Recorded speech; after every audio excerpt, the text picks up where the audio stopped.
Fine. Hello, everybody. Today, we welcome you to our next panel discussion with the Startup Leaders Club.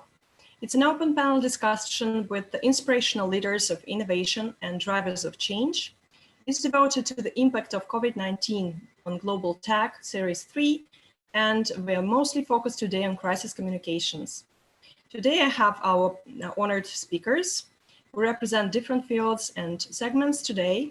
It's Nicole DeMaio, founder of Outfront Solutions, Eduardo Rivera, CEO of FaceNote, and Kirsten Hurley, managing director of Thoughtbot's London studio, and also myself as Nadia Nesterova. I'm head of Real Assets Committee and independent director of the board of the National Alternative Investment Management Association, and my co-moderator, Gianpaolo Parigi, venture capitalist, chair of Single Family Office. So today we just investigate the topic of influence of COVID-19 on our industries and segments. And first I give the floor to my co-moderator, Gianpaolo Parigi. Yes, thank you. Hello, everyone. My name is Gianpaolo Parigi, and I'm a venture capitalist. Today we have a very interesting conversation with some of the most experienced professional in the crisis management arena.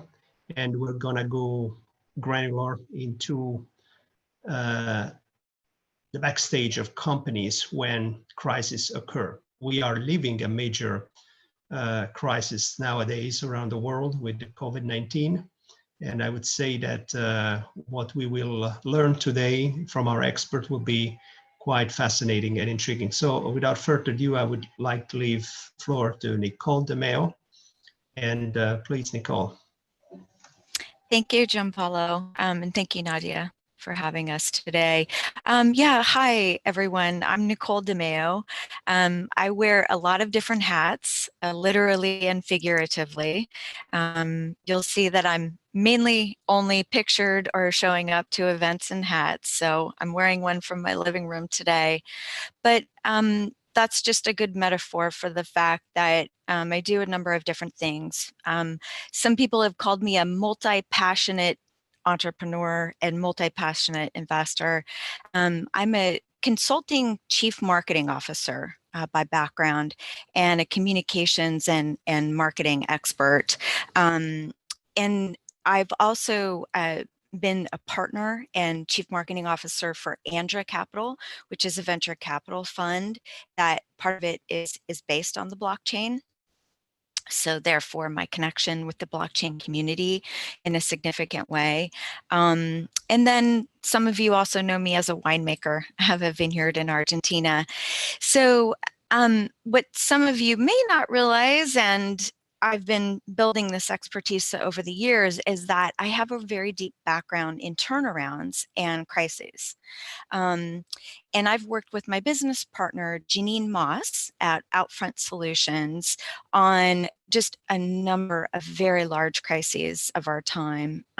Anything from many, many years ago on the AIDS epidemic to the September 11th terrorist attacks and the September 11th Fund, on the Hurricane Katrina relief, and the American Red Cross, running the global communications desk for the American Red Cross, and a number of other natural disasters, a number of financial crises, and major business crises like mergers and acquisitions events, namely selling Next back to Apple and bringing Steve Jobs back to Apple, which I consider a crisis, right? Just because of the range of impact and the amount of market impact. So I've worked on a number of crises across enterprises, startups, and for nonprofits as well.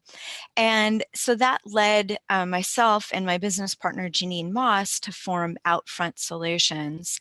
And Outfront Solutions is a marketing and communications firm that is focused on helping leaders through chaos and gaining control of chaos. right? So we're standing shoulder to shoulder with a lot of business leaders like you all to help them navigate chaos and crisis and gain control of that and gain stakeholder loyalty and trust. So yeah, that's what I'm focused on. Today in our conversation, I'm going to do my best to share experiences, processes, philosophies in and around crisis communications. And I just invite you all to reach out to me and to us at Outfront Solutions, because I've felt personally very much called to serve. I, like all of you as leaders, feel very off, and yet I have a lot of tips and ideas of how you can feel better, more calm, more in control of the situation. So I'm grateful to be here and sharing that today. Thank you so much, Nicole, and I give the floor to Eduardo. Thanks, Nadia and Gianpaolo. Well, I'm Eduardo Rivera, founder of FaceNote. What we do is we operate a facial recognition platform focused on frictionless customer personalization and experience, as well as facial payments and biometrics. So we started operating in 2017, mostly dedicated to recognizing customers at retail stores and rewarding them for their loyalty. So it's 100% privacy oriented. So after that, we launched some stores in Miami, US, all along the US, California, New York, and then of course in Latin America, Argentina, Chile, and Brazil. So after 2 years of operating dedicated to retail stores and recognizing customers for loyalty, we added a new layer last year for enabling facial payments. And that was a blast. We were awarded by Visa on the Visa Everywhere initiative. And right now, we started working with some banks, mostly in Argentina and Brazil, as well as Visa in the US, trying to prepare the long tail of merchants for the next generation of payments that will be facial payments. So that's the big picture of what we are doing. Thank you so much, Eduardo and Kirsten. Thanks, Nadia. Thanks, Gianpaolo. So I'm Kirsten Hurley. I'm Managing Director for ThoughtBot's London studio. ThoughtBot is a software product design and build consultancy, and we work with a lot of startups and scale-ups to help them bring products to market. So, well, there's obviously been a bit of an impact from COVID-19 on our current activities. As for myself, I've been in the sector, IT professional services, building bespoke software products with clients for over 15 years, working with large enterprise organizations, such as airlines, media, financial services. I actually was working with a lot of financial services clients when 2008 happened. So it was very interesting to see the response in the market then and how people had to pivot and change the way they operated. And yeah, here we go again for COVID-19, but in a slightly different, more global, impactful way on many different businesses this time, not just that.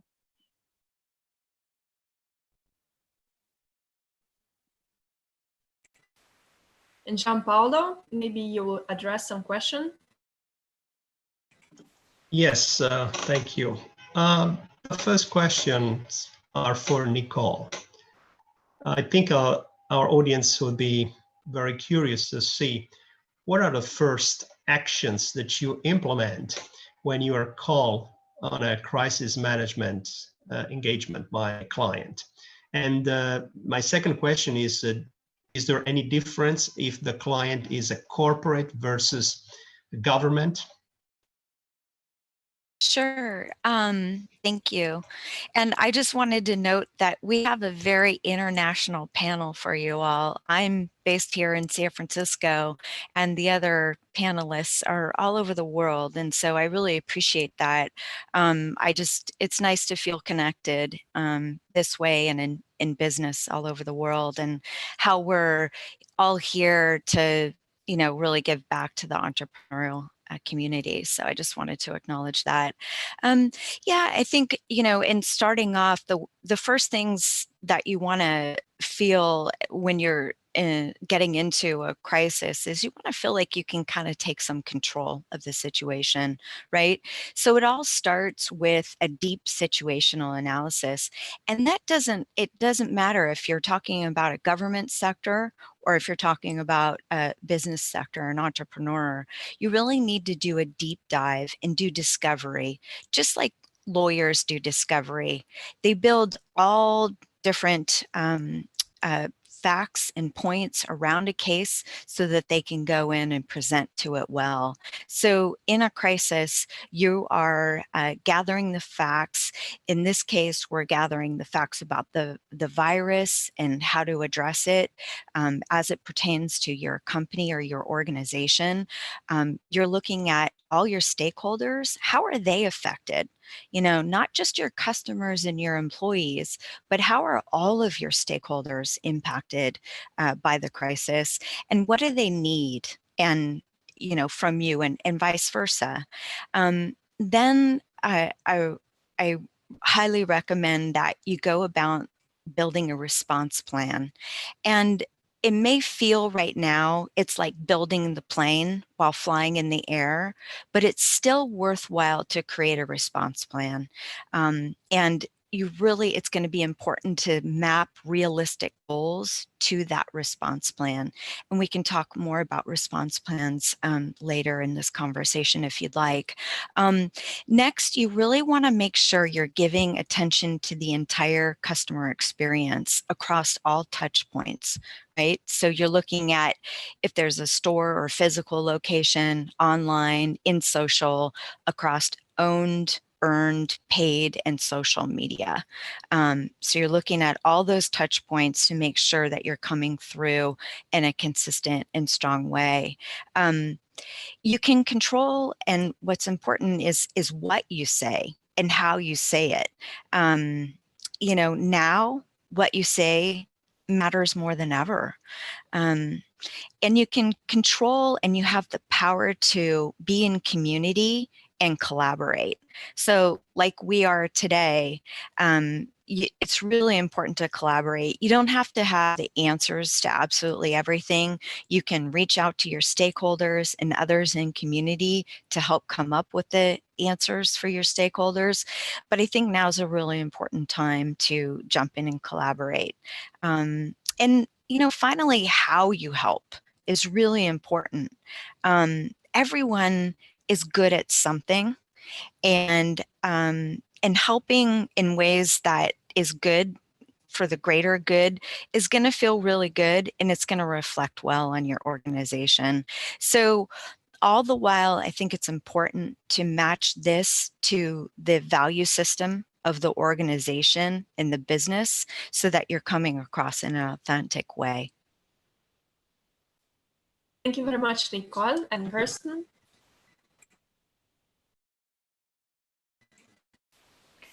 Yeah, I think I'd really like to echo what Nicole said about being authentic in whatever communications that you put across. I think empathy is incredibly important at this time.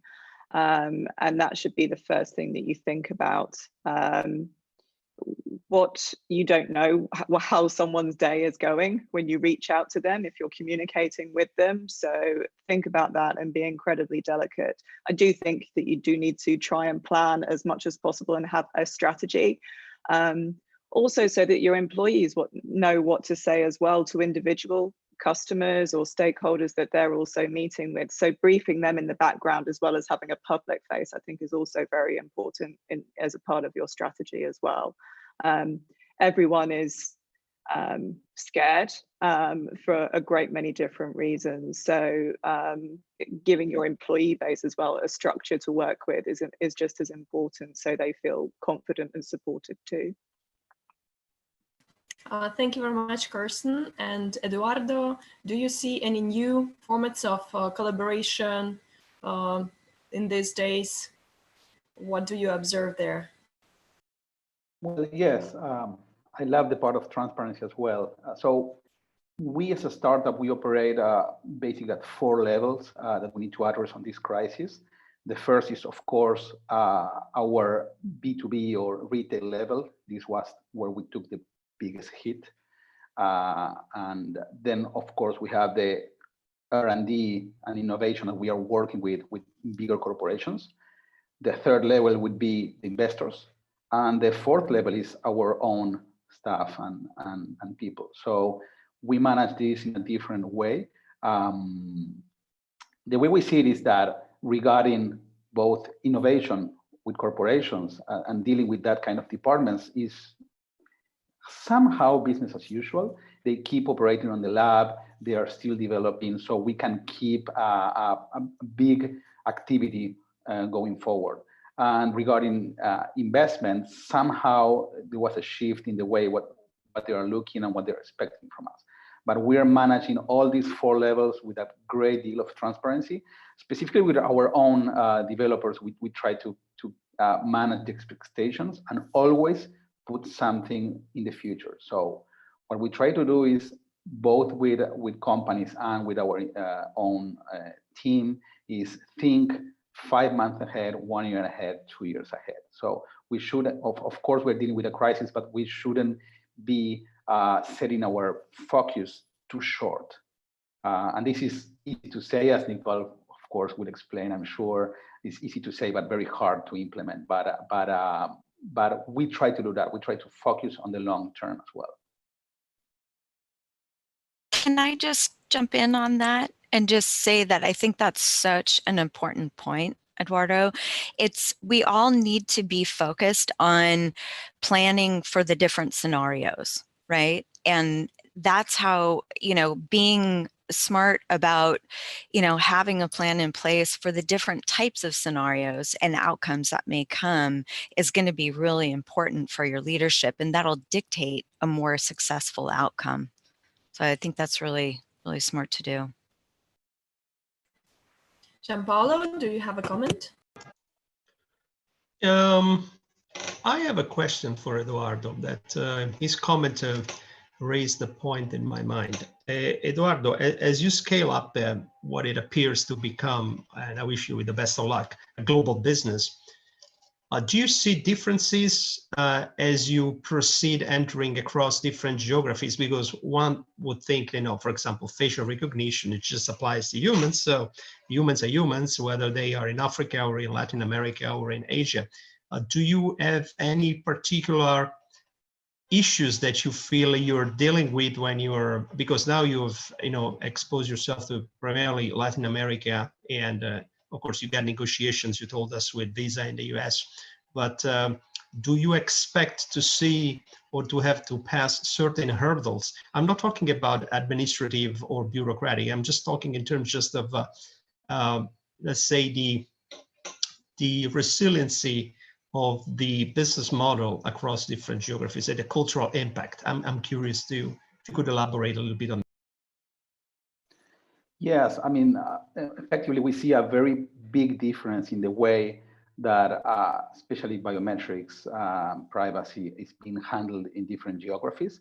Mainly, we know about Latin America and the US. So when you speak about the US, usually you speak about innovation, how the big corporations are trying to stay on top of the curve and bring the new payment methods, address the privacy issues. But then when you go to Latin America and see the needs of the people, of population, you can see very different scenarios. Specifically, for example, the use of cash, the things regarding security, for example, how we handle in Latin America payments. So from a business standpoint, when you talk with different customers and clients in Latin America, the focus is mostly on how they can implement this in a good way for their own customers, how they can keep them safe, how they can avoid using cash. And it's a very different conversation than when you speak with a big bank in the US, for example, or you speak with financial players like Visa, that they are always thinking mostly 5 years ahead. So what I would say is my main difference is not only regarding crisis management, but as well as business, the business angle is Latin America tend to be more immediate focus. So the businesses are struggling to survive, many of them. So they also need to innovate in a much more faster way because they need to survive. So it's very different the way that we handle, not only in investment wise, but also in business wise, these two scenarios. Thank you. And what are your thoughts, Kirsten?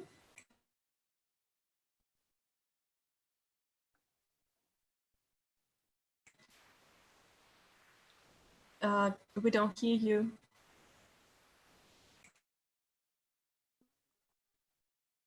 So we have offices in the US and the UK, but a global client base as well. So it's been interesting to see the different geographies affected at different times and how they've responded. Some have actually been incredibly supportive, actually. We have clients in the Middle East who have sought to reassure us about their commitment to projects and things like that. Others have been a bit more reactionary, which is totally understandable because it depends on the impact of your economy, of course. And the bigger picture, but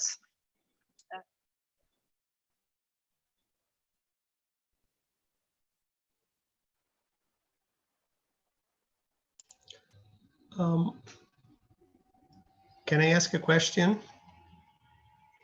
Yeah, sure. Nicole, but also Kirsten, I'm sure I could elaborate a little bit. I've done a few successful turnarounds myself, and in a few instances, I found myself in a very awkward situation. I was the investment banker or the principal acquirer at the table. So I didn't have the responsibility of dealing with the crisis from the perspective that you are addressing. But let's say large corporates have functions on the board and in the departments that are assigned to deal with people like you, with professionals like you. On the other hand, when you go into middle market and smaller companies, there is not an ideal or a pre-identified candidate to discuss with you what needs to be done. So usually I think your first addressee is the person that pays your retainer, which is the managing director / owner, co-owner of the company. What happens when you discover that that person is actually not very prepared to handle the situation or to have a good interaction with you, and you notice that there's someone else in his or her organization that is better prepared but doesn't have the function, is not or she has not been empowered to deal with that? Do you diplomatically try to steer the person who has retained you to, let's say, delegate or assign the crisis management to that other person? What's your angle on that? Yeah, situations like that come up all the time, right? In an ideal world, and a good crisis communications person will make sure that the spokespersons for the company are well media trained, right? That they have their sound bites and their talking points readily available. And so, even though time is limited, that's one of the most critical things that companies can do proactively is get some media training, get some speaking training in advance so that, you have your leaders all prepared and, you know, with those talking points. And yeah, many times it's happened where maybe the most senior leader in the organization isn't necessarily the best spokesperson, and that's okay. It doesn't always necessarily need to be one leader, right? You can paint the picture of another leader in the organization being integral to the, you know, merger or whatever situation is ahead of them, and really develop their personal brand. And I'll give you an example of this. When we sold Next back to Apple, Avi Tavanian was the CTO of Next, but he wasn't somebody who was really known in the public markets. And so for Avi to have respect in the public markets, we really had to think fast and help to build his personal brand. I even got photographers. We told his story, which was an amazing story. And, you know, the rest is history, because he ended up taking over the role of CTO for Apple, and he was well accepted. But that was after we got him a few articles and really told his story in a quick and unique way. Thank you. Thank you so much, Nicole. And Gianpaolo, yeah. I just wanted to hear Kirsten as well. How do you subtly try and keep the person who does seem to be more adept naturally to these kind of situations? I think you can tactfully give some feedback to the nominated leader and say, actually, I really valued that person's input in our conversation. Would it be okay if they took the lead in this, on this particular? I'd really appreciate working with them in this particular example. I think we could do something really good. Still keep that person in the loop.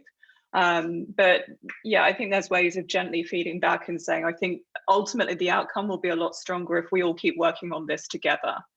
That would be my advice. And Eduardo?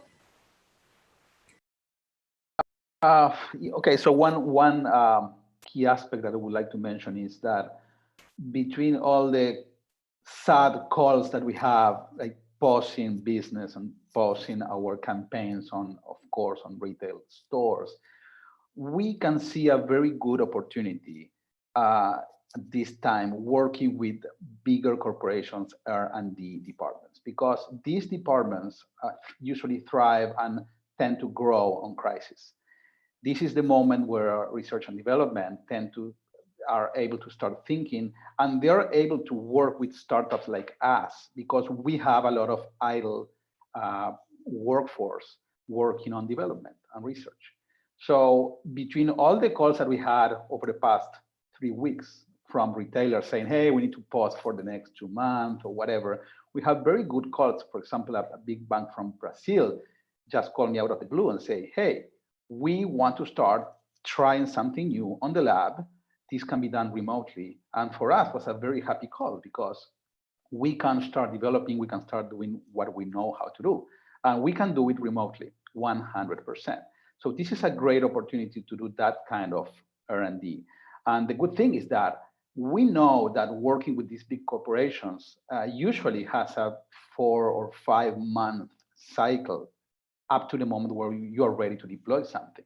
So this is for us a great opportunity to keep working with these bigger companies, move forward the opportunity of developing a POC or a pilot together. And then when we can start going out and things go back to normal, we are ready to deploy. And I see that as a great opportunity in these times. And this is one of the key things that we discussed with our team. Thank you, Eduardo and Nicole. What would you advise how to employ this community resource in crisis communication, both to maintain the team spirit and maybe to increase the scale of business during the crisis? What would be your comment on that? Yeah, I mean, I think it's important to engage the help of others. When you're going through a crisis, we've found that people are very willing to jump in. And so I think a lot of times it's important to seek the advice of a mental health advisor, somebody who is a professional. But I think one of the most important things that you can do is just stay close to your stakeholders, understand what your employees need right now, and, listen with that, empathetic, as Kirsten mentioned, or compassionate ear, because you really, it's super important to just keep those lines of communications open, and your employees are your most important stakeholder. So it's really key to stay close, provide the resources that they need as best as you possibly can, and provide a level of reassurance. And so you're probably wanting to do very regular all hands meetings. I mean, a lot of, maybe even once a week, because of what's going on. And with this crisis, with the changing nature of it, it's just super important to keep those lines of communication open and increase that frequency for employees. Thank you. Gianpaolo? Yes. Okay. Questions on the future of communications after this outbreak is over. What would you recommend to a startup in the communications agency business? What do you see should be done differently tomorrow morning than it was done yesterday morning? Kirsten?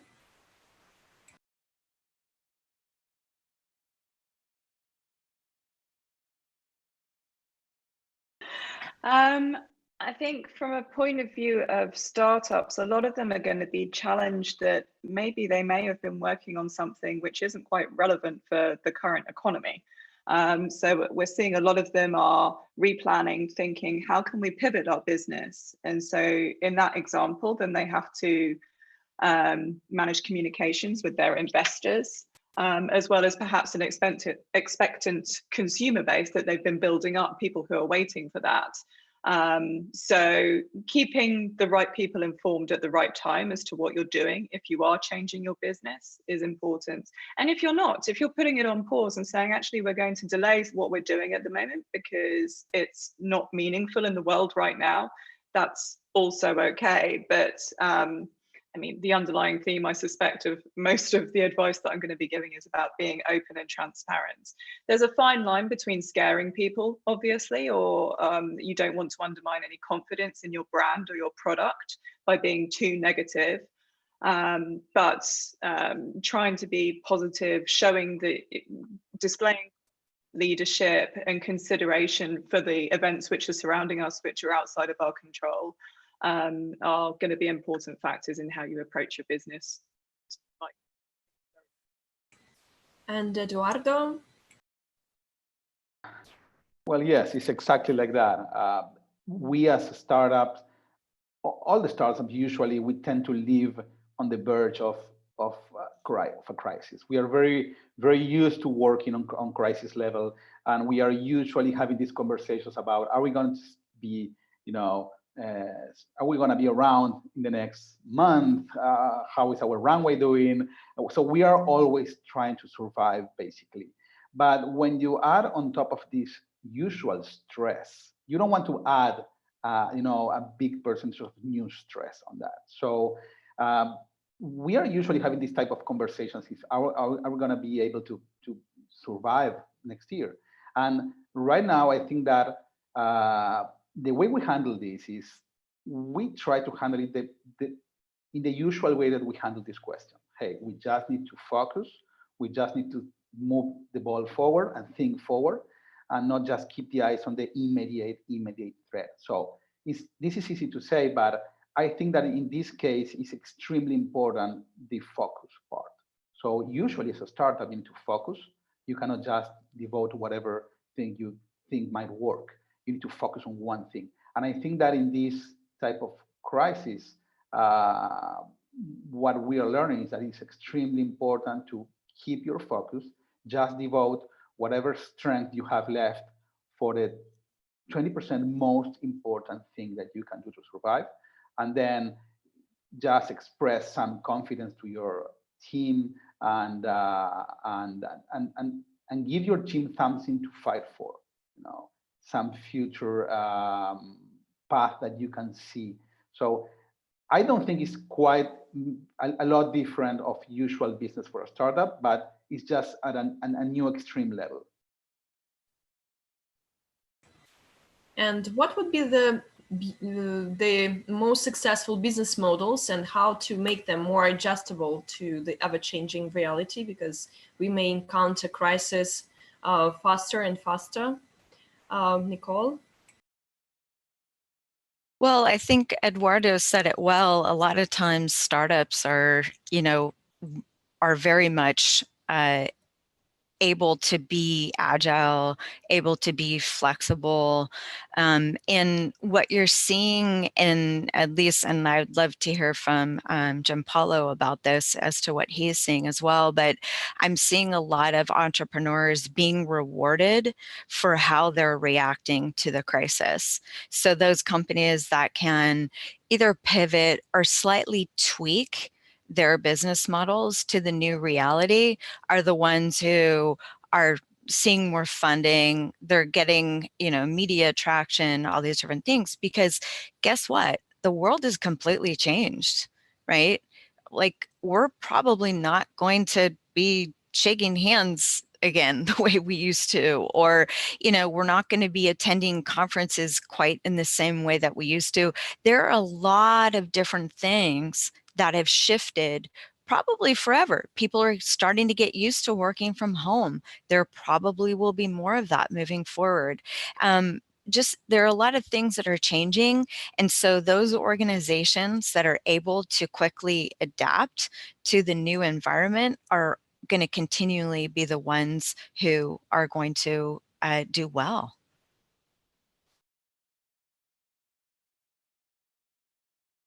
Yes, I agree actually with the comments that you just shared, Nicole, and also Eduardo and Kirsten. I think I'd like to put together from our perspective as venture capitalists.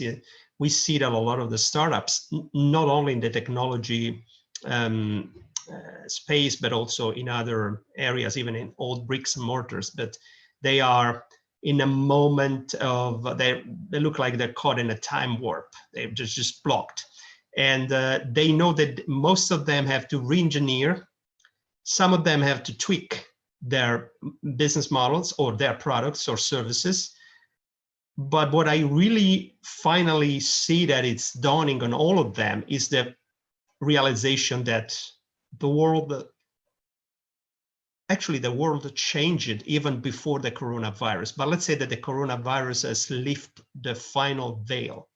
And so now we gotta call a spade, and there's no more excuses or alibis. I think that now across all the spectrum in business, we're seeing this. And of course, the companies that are younger, like Eduardo said, I'm a serial entrepreneur myself, so I have a lot of empathy with the companies we're going to invest in, because I've been there, done that, and freaked out like them.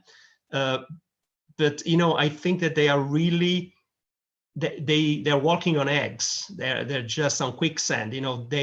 And sometimes being caught like a deer in the headlight, it's lethal, because they missed the opportunity. They don't pitch well when they get that single chance of pitching. So I think there's going to be a lot of a huge cauldron in the below the surface, like magma, that will reconfigure itself continuously and produce slightly different ventures. I mean, some of the startups may have to go through a total overhaul and rearranging, reconfiguring, maybe merging with others. I think there's going to be a lot of consolidation opportunities, even at the baseline level, for those who are capable of and have the pleasure and the wits, I say, to work on that. But this is what I'm seeing from my observatory, which is global anyway, because we invest globally. Yes, and Kirsten?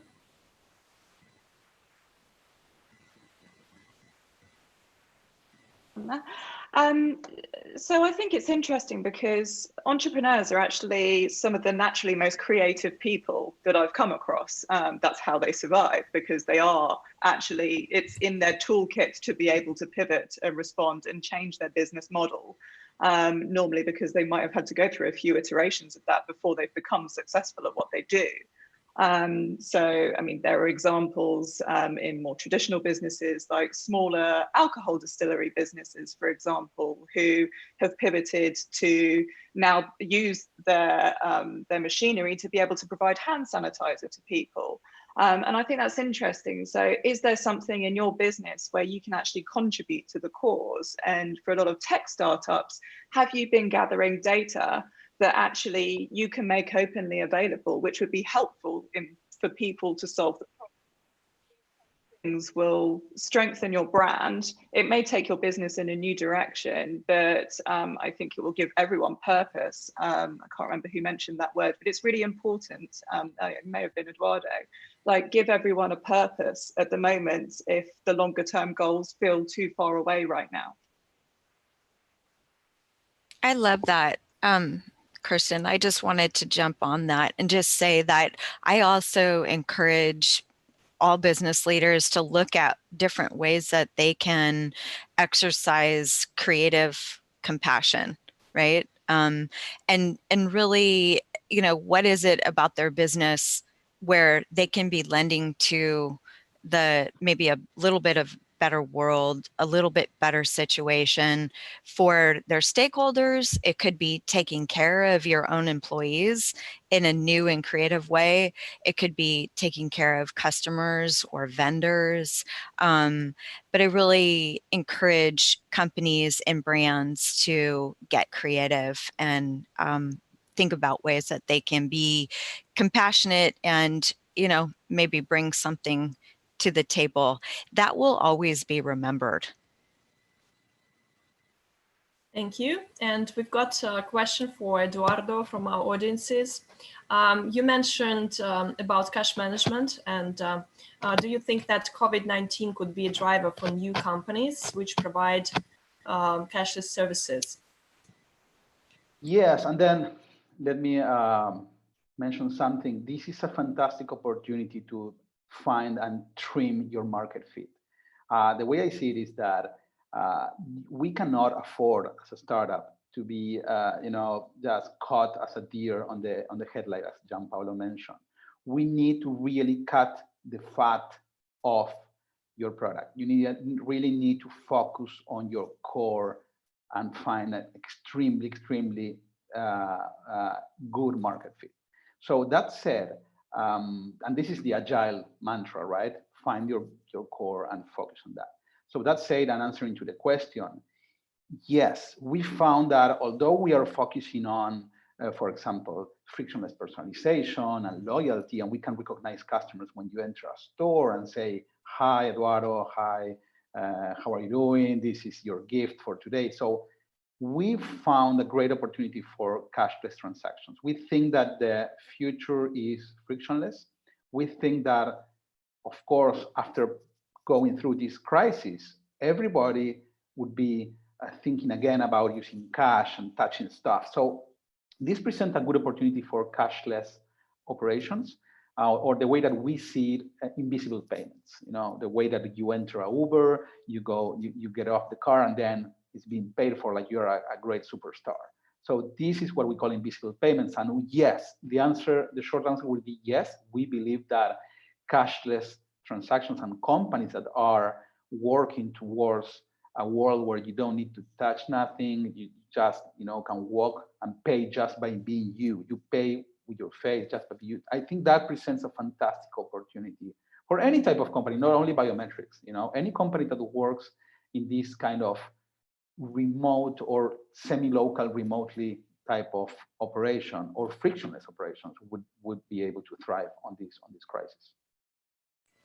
Thank you very much, Eduardo. And Nicole, what new opportunities do you see unique for this crisis?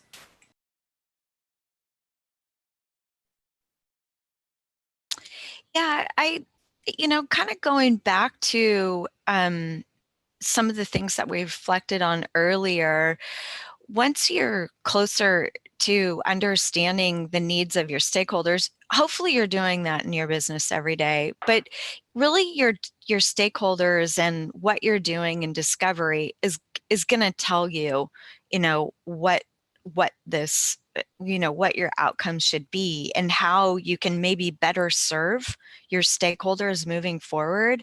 I think that's a positive outcome. I think it's a positive outcome where organizations are needing to get closer to their mission, their vision, their value system, and communicate externally in an authentic way.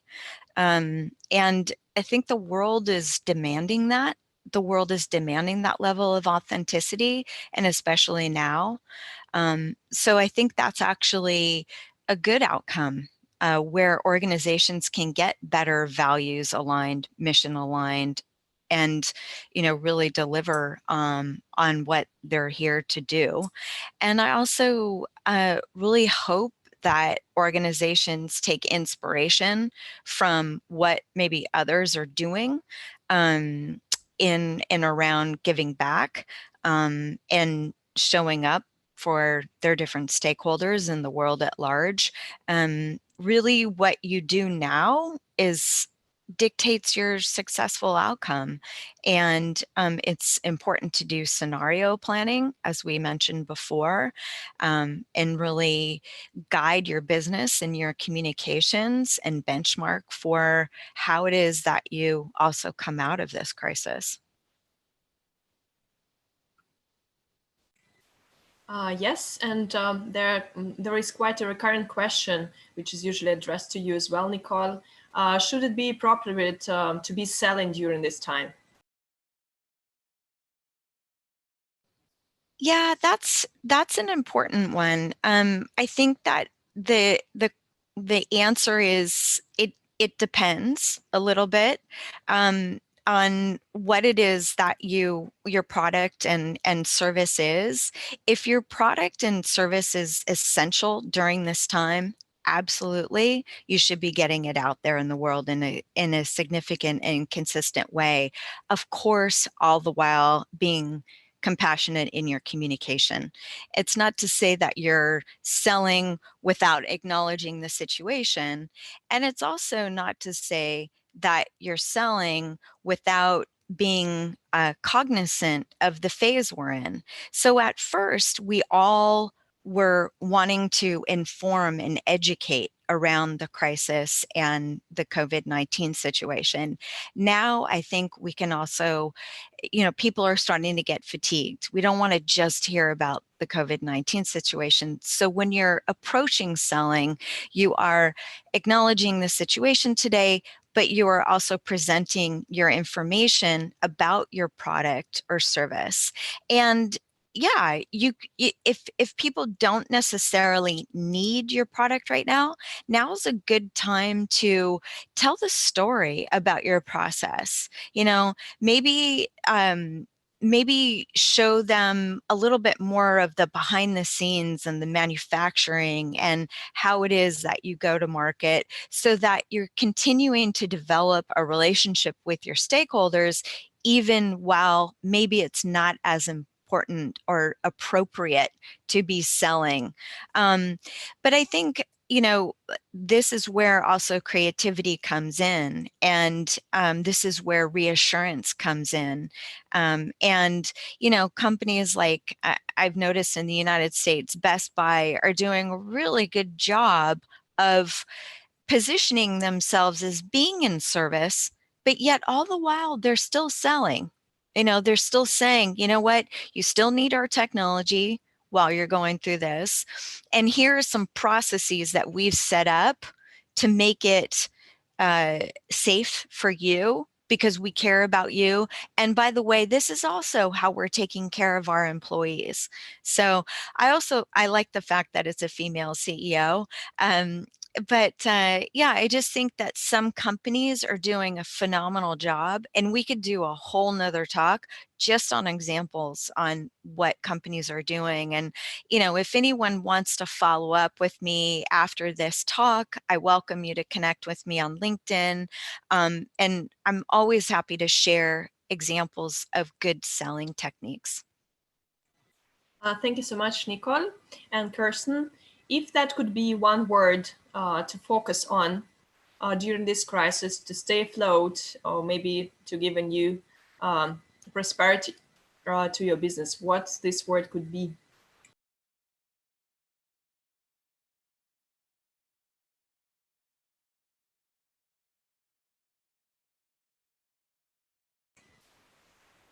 Yes, we just don't hear you.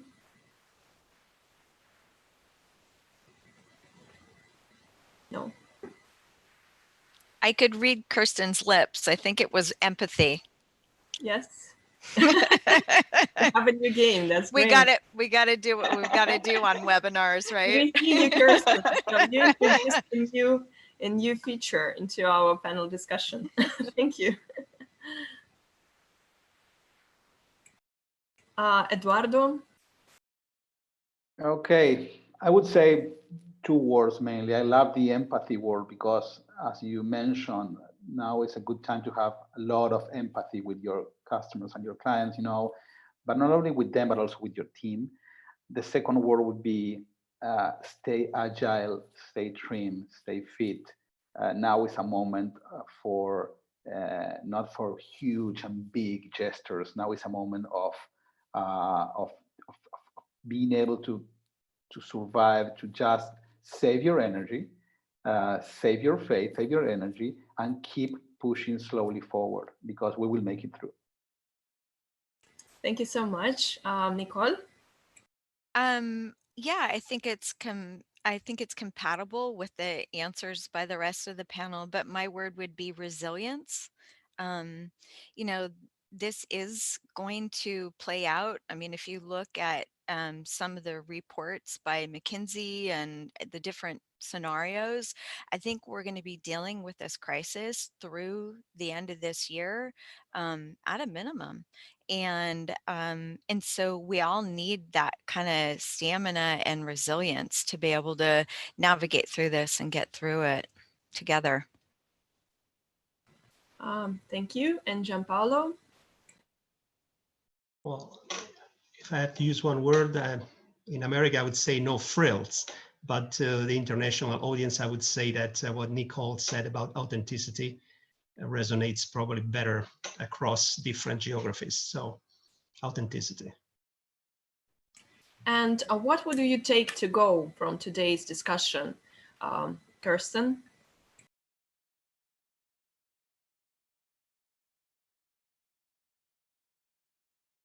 Listening to Eduardo talk about, from a startup perspective, really maintaining the focus, actually. I think we've been working with a lot of our clients, mentoring them on exploring other opportunities, but maybe that's not always appropriate to do that. And maybe if your goals are longer term, stay focused on that as well, and that's actually quite motivating for your workforce potentially too. So thank you for that. Thank you. And Eduardo? Well, hearing to all of you, you are big experts on what you do and your field. And the way that I feel about hearing you all is that we have much more in common than what we think. We are not alone. I mean, I'm a startup, and I can hear Nicole and Gianpaolo and Kirsten and you, and I can feel that we all have very similar problems at this moment, with some variances, with some subtle changes, but I can feel that we are not alone in this. So although we are, I mean, at our own place, and we feel sometimes alone with our own startup or with our problems, the feeling that I got from this talk is that a sense of community. We need to rely on the community, because everybody right now is feeling very similar to you at this point. Thank you so much, Eduardo and Nicole. Yeah, I love the fact that, again, I'm coming to you from San Francisco, Eduardo's in Buenos Aires, Kirsten's in London, Gianpaolo's in Rome, and you're in Moscow, Nadia. I mean, that's amazing. And I feel very much brought together as well. And it is, during times of crisis, it's just so important to figure out ways to collaborate. You know, I think that the others in the community want to step forward and they want to bring their expertise to the table. And once again, we don't all need to be expert in absolutely everything. We can reach out to others in the community for their level of expertise. So I just encourage us all to continue to stay in community, to collaborate in meaningful ways that'll help you navigate the situation and will help create better outcomes for your business as well. Thank you so much, Nicole and Gianpaolo. Yes, I would like to add one last remark, is that relationships that are being forged under these isolation are stronger than ever, and they will last a long time. I'm feeling these across really the world. I mean, probably because it's the first time in our generation that we had to be forced into isolation. You know, we never seen a war. I mean, so I think it's the fact that we need to communicate for practical business and private reasons, but we can't get any closer. So we have to go virtual like we're doing now. But this is no longer virtual. This is also real. So this is not augmented reality. It is reality. So Eduardo, totally, it resonates with me what you said a couple of minutes ago, that actually the communities, maybe by this acid test, they're really becoming communities now. Thank you very much, Gianpaolo, and I thank everyone for today's panel discussion. And this format is for sharing, for building up this community and building as many formats of collaboration as possible. Please share your ideas, new formats for collaboration between startup entrepreneurs and investors, and we'll be happy to support those new formats. Our next discussion next Tuesday will be more devoted to the new forms of business models and to disrupt new industries, create new opportunities in the time of crisis. And I thank you, everybody. And I wish you stay healthy with your families, friends, and feel that bound together across the continents from all over the world. So please bring in your ideas and share. As Nicole, Eduardo, and Kirsten and Gianpaolo mentioned, a lot of us now being acknowledged professionals in our fields, now sharing a lot with our peers and investors and startuppers to support ourselves in this crisis and make our life a bit better and easier for each other. Thank you. Thank you, everyone. Thanks all. Thank you, everyone. Please feel free to stay in touch. Thank you.